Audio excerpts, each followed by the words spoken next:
সুপ্রিয় দর্শক, এই সেই তেঘরিয়া বাজার, যেখানে আমি বাজারটাকে খুঁজতেছিলাম। অবশেষে এই বাজারে এসে পড়েছি। দোকানগুলো বেশিরভাগই বন্ধ হয়ে আছে এবং একটি মাংসের দোকান খোলা। বেশিরভাগ দোকানই কাস্টমার শূন্য। দোকানগুলো খুলে বসে রেখেছেন। তরমুজের মৌসুম। এখানে একটি মাংসের দোকান। এই হচ্ছে মূলত এটা তেঘরিয়া বাজার। আমরা তেঘরিয়া বাজার থেকে এখন বের হয়ে যাব।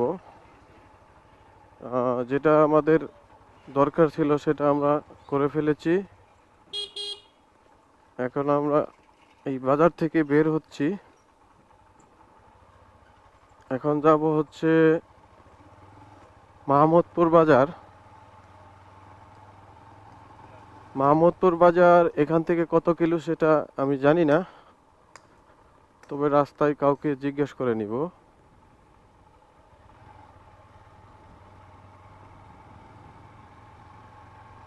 সেই একই গ্রামীণ রাস্তাগুলো।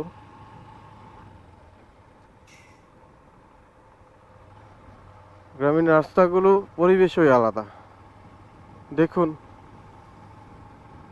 হেঁটে চলছে একজন কিশোর এবং হচ্ছে রাস্তা ভাঙা। ভাঙা রাস্তাটিকে একটু ব্রেক করতে হলো। এই হচ্ছে রাস্তা ভাঙা। তো সাবধানতা অবলম্বন করতেই হবে, কারণ হচ্ছে অতিরিক্ত কোনো কিছুই ভালো না। এখন কোন দিকে যাব? সম্ভবত এই রাস্তাটাই হতে পারে আনুমানিক। এই বাবু, তুমি এগুলো দিয়ে কি করবে? তুমি এগুলো দিয়ে কি করবে? ওরা সম্ভবত ভয় পাইছে। ভয় পাইছো? ভয় পাইছো তুমি? আমি তো তোমাদেরকে জিজ্ঞেস করলাম, শুধু ভয় পাইছো?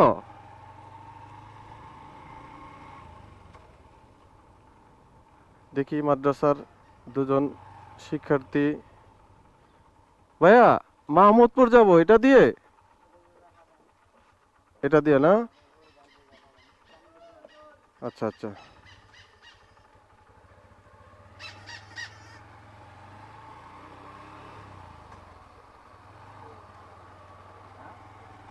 তো সামনে একটি ব্রিজ দেখতে পেই,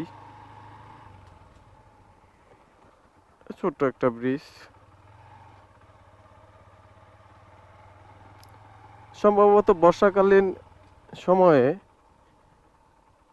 এই ব্রিজগুলো উঁচা করার কারণ হচ্ছে একটাই, বর্ষাকালীন মৌসুমগুলোতে সম্ভবত পানিতে পরিপূর্ণ থাকে।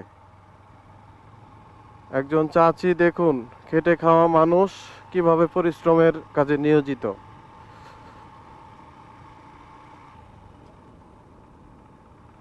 সামনে আরেকটি ব্রিজ, মনে হয় 50 হাত দূর, তারপরেই হচ্ছে আরেকটা ব্রিজ দেখতে পেলাম। ব্রিজটি অসাধারণ